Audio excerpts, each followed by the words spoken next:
Hi hello welcome to my YouTube channel swag Krish. ನೀವೇನಾದರೂ first time ನೋಡ್ತಾ ಇದ್ರೆ please subscribe ಮಾಡಿ ಮತ್ತು ಲೈಕ್ ಮಾಡಿ ಮತ್ತು ಶೇರ್ ಮಾಡಿ. ಬನ್ನಿ, ಇವತ್ತಿನ ಟಾಪಿಕ್ ಏನಂದರೆ ನಮ್ಮ ಅಗ್ರಿಕಲ್ಚರ್ ಡಿಪಾರ್ಟ್ಮೆಂಟ್ನ ಒಂದ್ಸತಿ ನೋಡ್ಕೊಂಬರೋಣ ಬನ್ನಿ. ಇದೆಲ್ಲ ಸೊಪ್ಪಿನ ತರಕಾರಿಗಳೆಲ್ಲ ಹಾಕಿದ್ದಾರೆ. ಸೊಪ್ಪಿನ ತರಕಾರಿ, ಇದು ದಂಟು, ಇದು ಪಲಾವ್, ಮೆಂತೆ, ಇದು ಮೆಂತೆ, ಅದು ದಂಟು ರೆಡ್ ದಂಟು, ಅದು ಸಬ್ಬಕ್ಕಿ, ಮತ್ತು ಅದು ಪಾಲಕ್ ಎಲ್ಲ ನೇಮ್ ಹಾಕಿದ್ದಾರೆ ನೋಡಿ.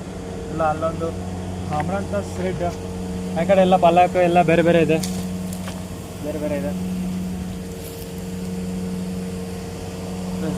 ನೋಡಿ, ಮೆಂತೆ ಸೊಪ್ಪು, ದಂಟು, ಪಾಲಕ್, ಕೊತ್ತಂಬರಿ ಎಲ್ಲ ಮಾರ್ಕೆಟಲ್ಲಿ ಮಾರ್ಕೊಬೋದು. ಬಂದರೆ ಫ್ರೀ ಅಂತ ಹೇಳೋಕ್ಕಾಗಲ್ಲ, ನಮ್ದಲ್ಲ. ಬನ್ನಿ ಈ ಕಡೆ ಹೋಗೋಣ. ಇವತ್ತು ಇದರಲ್ಲಿ ಮುಲ್ಲಂಗಿ ಹಾಕಿದ್ದಾರೆ ನೋಡಿ. ಬನ್ನಿ, ಮುಲ್ಲಂಗಿ ಬೆಳೆದಿದ್ದಾರೆ. ಆ ಥರದಿಂದ ಮುಲ್ಲಂಗಿ ಎಲ್ಲ ಡ್ರಿಪ್ ಇರಿಗೇಷನ್, ಮೈಕ್ರೋ ಇರಿಗೇಷನ್ ಹಾಕಿ ಎಲ್ಲ ಗ್ರೋ ಮಾಡ್ತಾ ಇದ್ದಾರೆ. ತುಂಬ ಚೆನ್ನಾಗಿ ಬಂದಿದೆ. ಎಲ್ಲ ಗುಡ್ಡೆ ಹಾಕಿದ್ದಾರೆ. ಸ್ವಲ್ಪ ದೂರ ಹಾಕಬೇಕಾಯಿತು. ಇರಲಿ, ಪರವಾಗಿಲ್ಲ. ಅದು ಬಂದಾಗ ಎಲ್ಲ ಅದೇ ಸತ್ತೋಗುತ್ತೆ ಗಿಡ. ನೋಡಿ, ಇಲ್ಲಿ ಸೀಮೆ ಹುಲ್ಲು ಹಾಕಿದ್ದಾರೆ.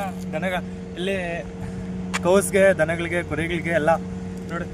ಇನ್ನೂ ಹೊಸದಾಗಿ, ಇನ್ನೂ ದೊಡ್ಡದು ಹಾಕಿಲ್ಲ, ಇನ್ನೂ ಹೊಸದು. ಬನ್ನಿ, ಇನ್ನೊಂದು ನೆಕ್ಸ್ಟ್ ಲೈನ್. ಇಲ್ಲೆಲ್ಲ ಟೊಮೆಟೊ ಎಲ್ಲ ಹಾಕಿದ್ದಾರೆ. ಎಲ್ಲ ಬೇರೆ ಬೇರೆ ಏನೇನೋ ಹಾಕಿದ್ದಾರೆ. ಇನ್ನೊಂದು ಕಡೆ ಇದು ಜಿಯಾಮೇಸ್ ಅಂತ ಒಂದು ಹೊಸ ಬ್ರೀಡ್ ಜೋಳ. ನೋಡಿ ಒಂದ್ಸತಿ ಹತ್ರ ಬಂದು ನೋಡಿ ಹೇಗಿದೆ ನೋಡಿ. ಹೊಸ ಬ್ರೀಡ್ ಜಿಯಾಮೇಸ್, ಹೊಸ ಬ್ರೀಡ್.